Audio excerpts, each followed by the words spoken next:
പിറ്റേന്ന് രാവിലെ നേരത്തെ എഴുന്നേറ്റത് നന്ദുവായിരുന്നു. ആ സമയം ഡാനിയുടെ കൈക്കുള്ളിലായിരുന്നു അവൾ. ഡാനി അവളെ പൊതിഞ്ഞു പിടിച്ചാണ് കിടക്കുന്നത്. എന്തുകൊണ്ടോ ഈ ലോകത്ത് താൻ ഏറ്റവും സുരക്ഷിതമായ കൈകളിലാണെന്ന് തോന്നിപ്പോയി അവൾക്ക്. അതിൻ്റെ ഫലമായി അവളുടെ ചുണ്ടിൽ മനോഹരമായൊരു പുഞ്ചിരി വിരിഞ്ഞു. തങ്ങൾ പ്രണയം പങ്കുവെച്ച തങ്ങളുടെ പ്രണയത്തിന് സാക്ഷിയായ സ്ഥലം വല്ലാത്തൊരു അനുഭൂതിയായിരുന്നു നന്ദുവിന്. തൻ്റെ സ്വന്തമാണെന്ന് അവൾക്കിപ്പോഴും വിശ്വസിക്കാൻ കഴിയുന്നുണ്ടായിരുന്നില്ല. എൻ്റെ ഈശ്വര, ഇനി എൻ്റെ ഈ ചായനെ എന്നിൽ നിന്നും അകറ്റരുതേ. നന്ദു ഒരു നിമിഷം മനമുരുകി പ്രാർത്ഥിച്ചു. നന്ദു അങ്ങനെ ഓരോന്നോർത്ത് കിടന്നപ്പോഴാണ് ഡാനി ഉണർന്നത്. അവൻ നോക്കിയപ്പോഴുണ്ട് പെണ്ണെന്തോ കാര്യമായി ചിന്തിച്ചു കൂട്ടുന്നു. അവൻ ഉണർന്നത് നന്ദു അറിഞ്ഞിട്ടില്ല. അത് കണ്ട് ഡാനിക്ക് ഒരു കുസൃതി തോന്നി. ഡാനിയുടെ വലത്തേക്കായി അവളുടെ ടീഷർട്ടിൻ്റെ ഉള്ളിലൂടെ സഞ്ചരിച്ചു. ഗഹനമായ ആലോചന ആയതുകൊണ്ട് തന്നെ നന്ദു അതൊന്നും ശ്രദ്ധിച്ചില്ല. ഡാനി ചെറുചെറിയോടെ അവൻ്റെ വിരലുകൾ കൊണ്ട് അവളുടെ അണിവയറിൽ ചിത്രങ്ങൾ രചിച്ചു തുടങ്ങി. ആ നിമിഷം നന്ദു ചിന്തയിൽ നിന്നും ഞെട്ടി ഉണർന്നുകൊണ്ട് ഡാനിയെ നോക്കി. അപ്പോഴുണ്ട് അവൻ കള്ളച്ചിരിയോടെ അവളുടെ കണ്ണിലേക്ക് തന്നെ ഉറ്റുനോക്കുന്നു. എന്താണ് പെണ്ണെ, രാവിലെ തന്നെ ആലോചനയിലാണല്ലോ. ഇന്നലത്തെ നമ്മുടെ സുന്ദരമായ നിമിഷമാണോ? ഡാനി കുസൃതിയോട് ചോദിച്ചതും നന്ദു ഞെട്ടിക്കൊണ്ട് അവനിൽ നിന്ന് കുതറി മാറാൻ ശ്രമിച്ചു. ഡെവിച്ച, ഒന്ന് വിഴുമോ? ഞാനൊന്ന് എണീക്കട്ടെ? നന്ദു അവനെ നോക്കി ചോദിച്ചു. അങ്ങനെ അങ്ങ് പോയാലോ? രാവിലെ തന്നെ എനിക്ക് എന്തെങ്കിലും ഹോട്ടായിട്ട് കിട്ടിയാൽ വിടും. ഇല്ലെങ്കിൽ പൊന്നുമോള് ഇവിടെ കിടക്കത്തുള്ളൂ. പിന്നെ ഞാനായിരിക്കും തരുന്നത്. അത് കുറച്ച് കൂടിപ്പോവും. അത് വേണ്ടെങ്കിൽ പെട്ടെന്ന് തന്നു. ഡാനി ഒരു വാണിന് പോലെ പറഞ്ഞതും നന്ദു ദയനീയമായൊന്ന് നോക്കി. അവളുടെ നോട്ടം കണ്ട് ഡാനി ഉള്ളിൽ ഊറിച്ചിരിച്ചു. ഇനി അവൻ പറഞ്ഞത് കേട്ടില്ലെങ്കിൽ ചെക്കൻ അടാറ് ചുംബനം ഇങ്ങോട്ട് തരും എന്നുറപ്പുള്ളത് കൊണ്ട് നന്ദു കണ്ണടച്ചൊന്നുയർന്നു വന്ന് അവൻ്റെ കവിളിൽ അമർത്തി ചുംബിച്ചു. എന്നിട്ട് അവനിൽ നിന്ന് അകലാൻ ശ്രമിച്ചുകൊണ്ട് പറഞ്ഞു, ഇനി എന്നെ വിടുമോ പ്ലീസ്? അവളുടെ കൊഞ്ചിയുള്ള സംസാരം കേട്ട് അവന് പാവം തോന്നി. തൽക്കാലം ഇപ്പം നീ പൊയ്ക്കോ, നിന്നെ ഞാൻ എടുത്തോളാം. അതും പറഞ്ഞ് ഡാനി അവളിൽ നിന്ന് കൈകളിൽ വേർപ്പെടുത്തി. ആ നിമിഷം തന്നെ നന്ദു ബാത്റൂമിലേക്ക് ഒറ്റ ഓട്ടമായിരുന്നു. അത് കണ്ട് ഡാനി ചിരിച്ചുകൊണ്ട് കമിഴ്ന്ന് കിടന്നു. കുറച്ച് സമയം കഴിഞ്ഞതും നന്ദു വാഷ്റൂമിൽ നിന്ന് ഫ്രഷായി വന്നു. അപ്പോഴേക്കും ഡാനി കോഫി എത്തിച്ചിരുന്നു. നന്ദു ഇന്നലെ ഉടുത്ത സാരി തന്നെയാണ് ധരിച്ചത്. അവൾ കണ്ണാടിയിൽ നോക്കി മുടിയെല്ലാം ശരിയാക്കി. അപ്പോഴേക്കും ഡാനിയും ഫ്രഷായി വന്നിരുന്നു. വൈഫി, നമുക്ക് കോഫി കുടിച്ച് പോവാൻ നോക്കണ്ടേ? അവളുടെ പുറകിലൂടെ കെട്ടിപ്പിടിച്ചുകൊണ്ട് ഡാനി ചോദിച്ചു. പോണം. എന്നാ വാ, കോഫി കുടിക്കാം. അതും പറഞ്ഞ് അവളെ മുന്നിലേക്ക് തിരിച്ചു നിർത്തി. ആ നിമിഷം തന്നെ അവൻ അവളുടെ അതിരങ്ങളിലേക്ക് ആഴ്ന്നിറങ്ങിയിരുന്നു. നന്ദു കണ്ണു മിഴിച്ച് നിന്നുപോയി. ഇയാളിലെ കോഫി കുടിക്കാമെന്ന് പറഞ്ഞതേന്ന് ഓർത്തു അവൾ മനസ്സിൽ. വളരെ പതിയെ നന്ദുവിനെ വേദനിപ്പിക്കാത്ത രീതിയിൽ തുടങ്ങിയ ചുംബനമായിരുന്നു. നന്ദുവും ആ നിമിഷം ആസ്വദിച്ചു. പെട്ടെന്നാണ് ഡാനിയുടെ ഫോൺ റിങ് ചെയ്തത്. ആ നിമിഷം തന്നെ നന്ദു അവനെ തള്ളി മാറ്റി. ആരാ ഇത് ഈ നേരത്തെ മനുഷ്യൻ ശല്യം ചെയ്യാൻ? ദേഷ്യത്തോടെ പിറുപിറുത്തുകൊണ്ട് ഫോൺ എടുത്തതും സാം കോളിംഗ് എന്നായിരുന്നു കണ്ടത്. നീ എപ്പോഴും എൻ്റെ കിസ് മിസ്സാക്കുവാണല്ലോ പന്നി. ഇന്നലെ എന്തോ ഭാഗ്യം, നീ അറിഞ്ഞു കാണില്ല അല്ലേ? അങ്ങനെ ഓരോന്ന് പറഞ്ഞുകൊണ്ടാണ് ഡാനി കോൾ അറ്റൻഡ് ചെയ്തത്. എന്താടാ പുല്ലേ ഈ രാവിലെ തന്നെ? ഡാനി എടുത്ത പാടെ സാമിന് വഴക്ക് പറഞ്ഞു. എൻ്റെ ഡാനി, നീ എന്ത് മനുഷ്യനാ? ഞാനും പപ്പയും പോയിട്ട് 4 ദിവസമായി. ഇന്ന് നാട്ടിലേക്ക് എത്തിയതേ ഉള്ളൂ. അപ്പം നീ ഇവിടെ ഇല്ല. ഗസ്റ്റ് ഹൗസിൽ പോയി നോക്കി, അവിടെയും ഇല്ല. എന്നോട് പറയാതെ നീയും നിന്റെ ഭാര്യയും എങ്ങോട്ടോടാ പുല്ലേ പോയത്? പിന്നെ നിന്നോട് പറയാൻ നീ എൻ്റെ തന്തയാണോ? ഡാനിയും വിട്ടുകൊടുത്തില്ല. ഡാ മോനെ, നീ ഇങ്ങോട്ട് വാ. അപ്പം നീ ഇപ്പം പറഞ്ഞതിനുള്ള മറുപടി ഞാൻ തരാം. നീ എന്തിനാ ഇപ്പം വിളിച്ചത്? അത് പറഞ്ഞിട്ട് വെച്ചിട്ട് പോടാ. അതല്ലേ ഞാൻ ചോദിച്ചത്, നിങ്ങൾ എവിടെയെന്നറിയാനാ വിളിച്ചതെന്ന്.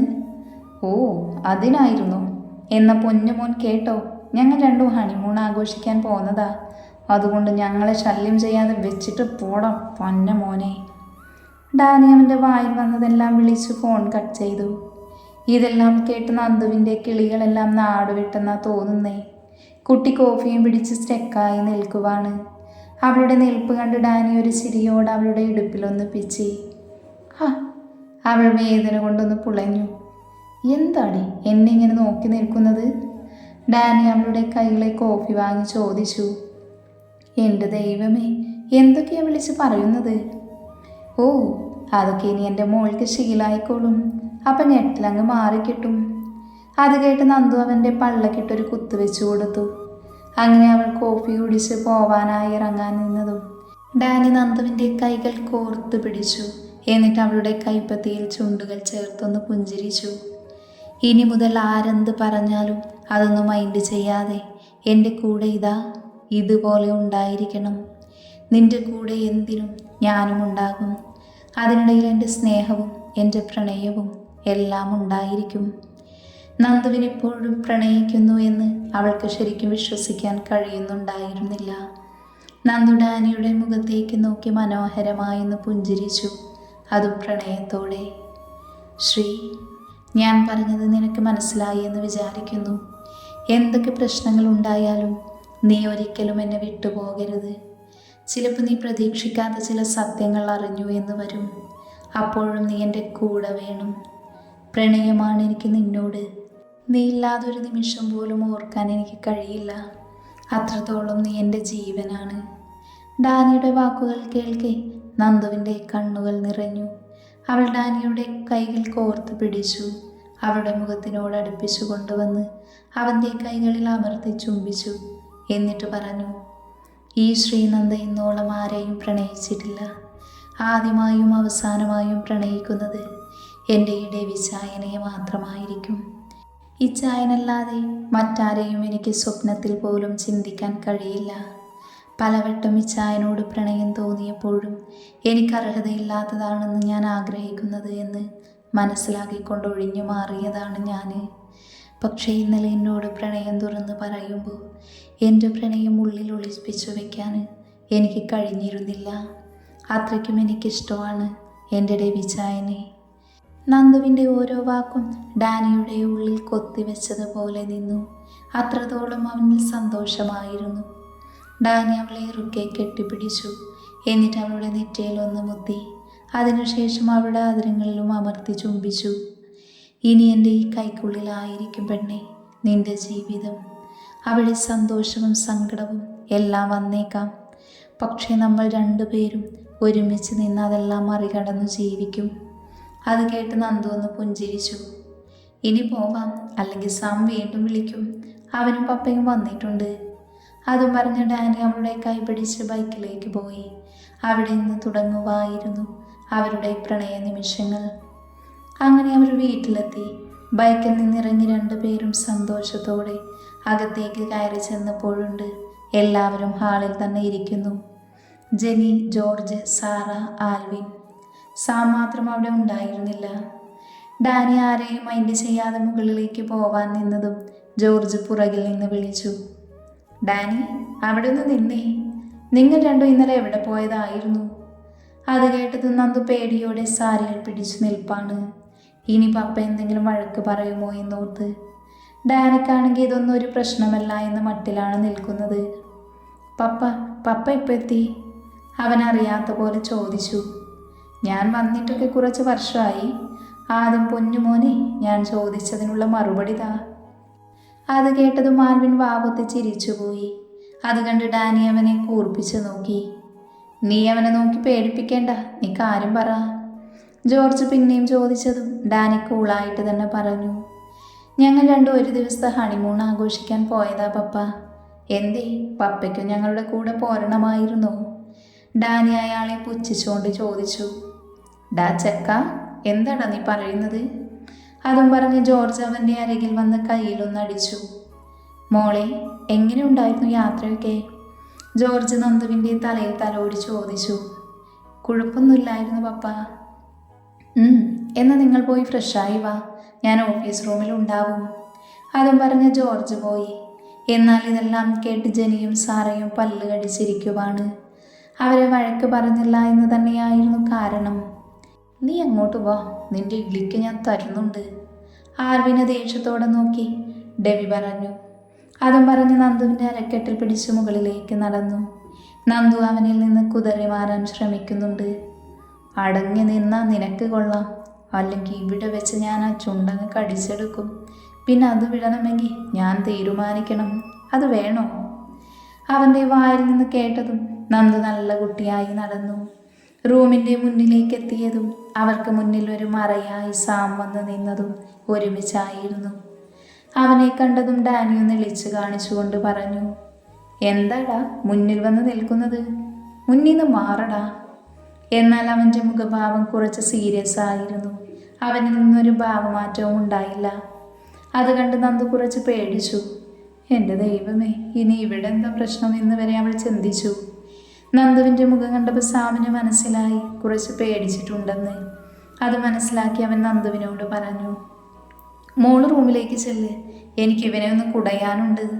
അതും പറഞ്ഞ് സാം ഡാനിയുടെ കഴുത്തിലൂടെ പിടിച്ചുകൊണ്ട് കോമൺ ബാൽക്കണിയിലേക്ക് വിട്ടു. പോകുന്ന പോക്കിൽ ഡാനി നന്ദുവിനെ നോക്കി സൈറ്റടിച്ച് ചുണ്ട് കൂർപ്പിച്ച് ഉമ്മ കൊടുക്കാനും മറന്നില്ല. അത് കണ്ട് നന്ദു അവനെ കൂർപ്പിച്ച് നോക്കി റൂമിലേക്ക് കയറി. ഡാ സാം, നീ പിടിവിട്, ഞാൻ വരാം. എവിടെ? സാമുണ്ടോ കേൾക്കുന്നു. അവൻ പിടിച്ച പിടിയാലെ ബാൽക്കണിയിലേക്ക് തള്ളി. നിനക്ക് എന്താണ് പുല്ല് വേണ്ടത്? അവരുടെ മുന്നിൽ മാസ് കാണിക്കുന്നു.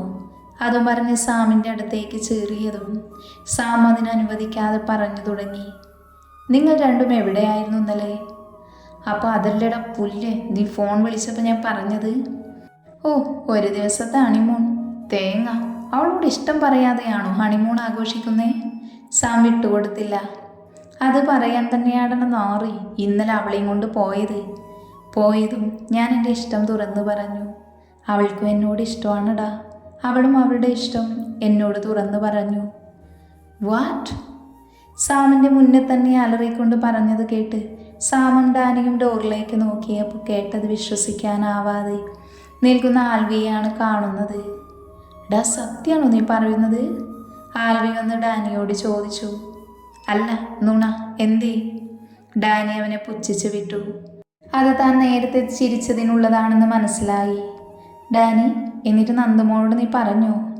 സാം സന്തോഷത്തോടെ ചോദിച്ചു. ആടാ നാറികളെ, അത് തന്നെയല്ലേ ഞാൻ പറഞ്ഞത്. ഞാൻ പറഞ്ഞു എന്ന്. ഇനിയൊന്ന് വിടുമോ? ഞാൻ എൻ്റെ പെണ്ണിൻ്റെ അടുത്തേക്ക് പോയിക്കോട്ടടാ. ഡാനി അതും പറഞ്ഞ് പോവാൻ നിന്നതും സാം അവൻ്റെ കയ്യിൽ പിടിച്ചു നിർത്തി. നീ എങ്ങോട്ട് പോവുകയാ? അവിടെ നിൽക്ക്, എനിക്ക് കുറച്ചുകൂടെ ചോദിക്കാനുണ്ട്. എന്നാലും എൻ്റെ ഡാനി, നീ ഇത്ര പെട്ടെന്ന് നീ അവളെ സ്വീകരിക്കുമെന്ന് പ്രതീക്ഷിച്ചില്ല. എനിക്ക് നിന്റെ കാര്യത്തിൽ സന്തോഷം മാത്രമേ ഉള്ളൂ. നീ എല്ലാവരെയും ജനിയെ പോലെ കാണുമ്പോൾ എനിക്ക് വിഷമമാണ് തോന്നിയിട്ടുള്ളത്. എന്നാൽ ഇന്ന് നീ നന്ദുവിനെ അംഗീകരിച്ചപ്പോൾ മനസ്സ് വല്ലാതെ സന്തോഷമാണ്. നീ ഇപ്പോൾ അവളെയും കൊണ്ട് എങ്ങോട്ടാണ് പോയതെന്ന് എനിക്കറിയില്ല. എങ്ങോട്ടായാലും അത് നിങ്ങളുടെ ജീവിതത്തിൽ നല്ലൊരു തീരുമാനമെടുത്ത പ്ലേസാണ്. എന്താണ് പെട്ടെന്ന് ഇങ്ങനെ ഒരു മനംമാറ്റത്തിൻ്റെ കാരണം? ഇവനാണോ അതിനുള്ള കാരണം? സാം കളിയോടെ ചോദിച്ചതും ഡാനി സംശയത്തോടെ സാമിനെയും ആൽവിയെയും നോക്കി. നീ നോക്കണ്ട, ഇവൻ എന്നെ വിളിച്ചിരുന്നു.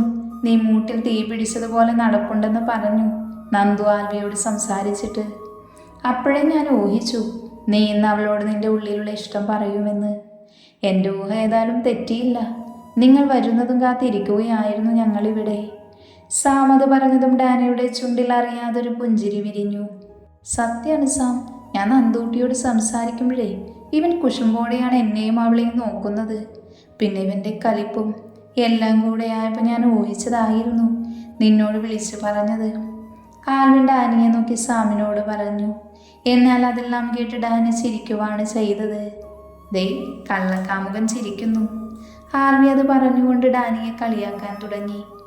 എനിക്ക് നീ അവനോട് സംസാരിക്കുന്നത് കണ്ട് കുശുമ്പ് തോന്നി ഉള്ളത് നേരാ. പക്ഷെ അത് വേറെ അർത്ഥത്തിലല്ലായിരുന്നു. അവൾ എന്നോട് മാത്രം അങ്ങനെ ചിരിച്ച് സംസാരിക്കുന്നില്ല എന്നോർത്തായിരുന്നു. അപ്പം നീ മനഃപൂർവ്വം എനിക്കിട്ട് വെച്ചതാണല്ലേടാ പൊന്ന മോനെ. ഡാനിക്ക് അവിടെ ദേഷ്യത്തോടെ ആൽവിയെ നോക്കി പറഞ്ഞു.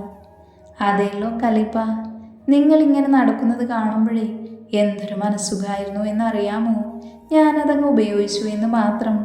അതുകൊണ്ടാണ് അവളെയും ഓഫീസിൽ നിന്നും ഇങ്ങോട്ട് പോകുന്നത്. നീ ഒന്ന് കുശുമ്പ് കയറട്ടെ എന്ന് വിചാരിച്ചു. അവളുടെ കണ്ണുകൾ ഞാൻ കണ്ടതാണ് നിന്നോടുള്ള അടങ്ങാത്ത പ്രണയം. അപ്പോഴേ എനിക്ക് മനസ്സിലായി അവൾ വന്ന് പെട്ടത് സുരക്ഷിതമായ കൈകളിലാണെന്ന്. അതുകൊണ്ട് നീ പെട്ടെന്ന് നിന്റെ ഉള്ളിലെ ഇഷ്ടം തുറന്നു പറയാൻ വേണ്ടിയിട്ടാണ് കുറേ സമയം അവളോട് സംസാരിക്കാൻ ശ്രമിച്ചത്. അതിൽ നീ മൂക്കും കുത്തി വീഴുകയും ചെയ്തു. ആൽവി പൊട്ടിച്ചിരിച്ചുകൊണ്ട് പറഞ്ഞു. ഡാനി ആൽവിയെ ചേർത്ത് പിടിച്ചുകൊണ്ട് അവനുള്ള മറുപടി കൊടുത്തു. ഡാ ആൽവി, അവളെൻ്റെ പ്രാണനാണ്. അവളെ ഞാൻ വിട്ടുകളയില്ല. എനിക്കവളെ കണ്ടപ്പോൾ മുതൽ വല്ലാത്തൊരു ഫീലായിരുന്നു. പക്ഷേ അവൾ ജനയെ അങ്കിളിന് മുന്നിൽ സപ്പോർട്ട് ചെയ്തപ്പോൾ എനിക്ക് വല്ലാത്ത വാശിയാണ് അവളോട് തോന്നിയത്. അതുകൊണ്ട് തന്നെയാണ് അവളെ വിവാഹം ചെയ്തത്. പക്ഷേ വിവാഹത്തിനു ശേഷം അവളോട് ദേഷ്യപ്പെടണമെന്നൊക്കെ ഉണ്ടായിരുന്നുവെങ്കിലും ഒരിക്കലും അവളെ വേദനിപ്പിക്കാൻ എൻ്റെ മനസ്സ് അനുവദിച്ചിരുന്നില്ല. സ്വന്തം അനുജത്തിമാർക്ക് വേണ്ടി എങ്ങനെ ജീവിക്കുമെന്ന് പോലും ഉറപ്പില്ലാതിരുന്നിട്ടും എനിക്കൊപ്പം നിന്നവളെ എങ്ങനെയാണ് ഞാൻ വേദനിപ്പിക്കേണ്ടത്? അവളെ കാണുമ്പോൾ എനിക്ക് അവളോട് ബഹുമാനമാണ് തോന്നുന്നത്. ആ നിമിഷം എനിക്ക് എന്നോട് തന്നെ പുച്ഛം തോന്നി. അവളുടെ നിസ്സഹായ അവസ്ഥ ഞാൻ മുതലെടുത്തുവല്ലോ എന്നോർത്ത്. പക്ഷേ അത് ഞാൻ അവളെ സ്നേഹിച്ചു വീട്ടിക്കൊള്ളാമെന്ന് ഞാൻ തീരുമാനിച്ചിരുന്നു. എന്തോ വല്ലാത്തൊരടുപ്പവും ഇഷ്ടവുമാണ് എനിക്ക് അവളോട്. അവളെ കാണാതിരിക്കുമ്പോൾ വല്ലാത്ത വീർപ്പുമുട്ടലാണ്. അവളോട് മറ്റാരെങ്കിലും അടുത്തിടപഴകുമ്പോൾ വല്ലാത്ത ദേഷ്യം തോന്നാറുണ്ട്. അവളുടെ അടുത്ത് കൂടുതൽ സംസാരിക്കേണ്ടത് ഞാനാണെന്ന് തോന്നിപ്പോകുവാണ്. അവളുടെ ചിരി എനിക്ക് മാത്രമാണെന്ന് ചിന്തിച്ചു പോകുവാണ്. അത്രത്തോളം ശ്രീ എൻ്റെ നെഞ്ചിൽ കയറി കൂടിയിട്ടുണ്ടടാ. ഡാനിയുടെ ഓരോ വാക്കും സാമിലും ആൽവിയിലും സന്തോഷമാണ് ഉണ്ടാക്കിയത്. കാരണം ഒരു പെണ്ണിനോട് അടുപ്പം തോന്നാതിരുന്നവൻ നന്ദുവിനെ പ്രാണനായി എന്ന് പറയുന്നത് കേട്ടപ്പോൾ അവരും ഹാപ്പിയായി. നന്ദു എന്നും അവൻ്റെ കൂടെ ഉണ്ടാവുമെന്ന് അവർക്ക് വിശ്വാസമായിരുന്നു. എൻ്റെ ഡാനി, എന്നാലും എന്തിനാണ് അവൾ എന്നോട് സംസാരിച്ചതിന് ദേഷ്യപ്പെട്ടത്? ആൽവി ഡാനിയുടെ മനസ്സറിയാൻ വേണ്ടി വീണ്ടും ചോദിച്ചു. അത് പിന്നെ ശ്രീ എന്നെ നോക്കാതെ നിൻ്റെ അടുത്ത് മാത്രം സംസാരിച്ചുകൊണ്ടിരുന്നപ്പോൾ എനിക്ക് ദേഷ്യം വന്നു. അവളോട് തീർക്കാൻ പറ്റില്ലല്ലോ, അതാണ് നിന്നിൽ തീർത്തത്. ഡാനി ആൽവിയെ നോക്കി ചിരിച്ചുകൊണ്ട് പറഞ്ഞു. അവൾക്കുള്ളത് അവൾക്ക് കൊടുക്കണം, അല്ലാതെ എനിക്കല്ല തരേണ്ടത്. ആൽവിയും വിട്ടുകൊടുത്തില്ല. ഓ, അത് ഞാൻ അവൾക്ക് ഇന്നലെ നല്ലോണം കൊടുത്തിട്ടുണ്ട്. അതുകൊണ്ട് പൊന്നുമോനെ അതോർത്ത് വിഷമിക്കേണ്ട. ഡാനി ഇന്നലെ അവളെ തീവ്രമായി ചുംബിച്ചതോർത്ത് പറഞ്ഞു. എൻ്റെ കർത്താവേ, എങ്ങനെ സഹിക്കുന്നുവോ ആവോ ഈ ചെകുത്താൻ എൻ്റെ നന്ദൂട്ടി. ആൽവി ഡാനി കേൾക്കാത്ത രീതിയിൽ പതിയെ പറഞ്ഞുകൊണ്ട് അകത്തേക്ക് കയറിപ്പോയി. ഡാനി ഒരു പുഞ്ചിരിയോട് അവൻ പോയ വഴിയെ നോക്കി നിന്നു. ഡാനി, സാം വിളിച്ചപ്പോഴാണ് ഡാനി അവനെ നോക്കിയത്. എന്താടാ, എന്തെങ്കിലും പ്രശ്നമുണ്ടോ? ഡാനി ഗൗരവത്തോടെ ചോദിച്ചു. ഏയ്, അങ്ങനെ ചോദിച്ച ഒന്നുമില്ലടാ, പക്ഷെ എനിക്ക് കുറച്ച് പറയാനുണ്ട്. ഇപ്പം അത് നിന്നോട് പറഞ്ഞ നിന്റെ സന്തോഷം ഞാൻ കളയുന്നില്ല. സാം മനസ്സിലോർത്തു. ഡാ, നീ എന്താണ് എന്നെ വിളിച്ച് സ്വപ്നം കാണുവാണോ? എന്തോ ചിന്തിച്ച് നിൽക്കുന്ന സാമിനെ തട്ടി വിളിച്ചുകൊണ്ട് ഡാനി ചോദിച്ചു. അത് ഒന്നുമില്ലടാ, ഞാൻ പഴയതൊക്കെ ഓർത്തതാ. സാം വായിൽ വന്നതങ്ങ് തട്ടിവിട്ടു. എന്നാൽ ശരി, ഞാനൊന്ന് ഫ്രഷായിട്ട് വരാം. ഡാ, നീ ഹാപ്പി അല്ലേടാ? സാം ഡാനിയെ ചേർത്ത് പിടിച്ച് ചോദിച്ചു. അത് കേട്ടതും ഡാനി സാമിനെ കെട്ടിപ്പിടിച്ചു. എന്നിട്ട് പറഞ്ഞു. സാം, ഞാൻ എൻ്റെ ജീവിതത്തിൽ ഇപ്പോഴാണ് ഒരു പെണ്ണിൽ നിന്ന് ആത്മാർത്ഥ സ്നേഹം എന്താണെന്നും സന്തോഷം എന്താണെന്നും ഒക്കെ അറിയുന്നത്. അതുകൊണ്ട് തന്നെ I am so happy. Danny അവനെ വിട്ട് പുഞ്ചിരിയോടെ പറഞ്ഞുകൊണ്ട് അകത്തേക്ക് പോയി. എന്നാൽ ഡാനിയുടെ ഓരോ വാക്കും സാമിൽ വളരെയധികം സന്തോഷമാണ് ഉണ്ടാക്കിയത്. ഇപ്പോഴെങ്കിലും അവന് പറ്റിയൊരു പെണ്ണിനെ തന്നെ കൊടുത്തല്ലോ കർത്താവേ. അത് പറഞ്ഞ് സാം അവൻ്റെ റൂമിലേക്ക് പോയി.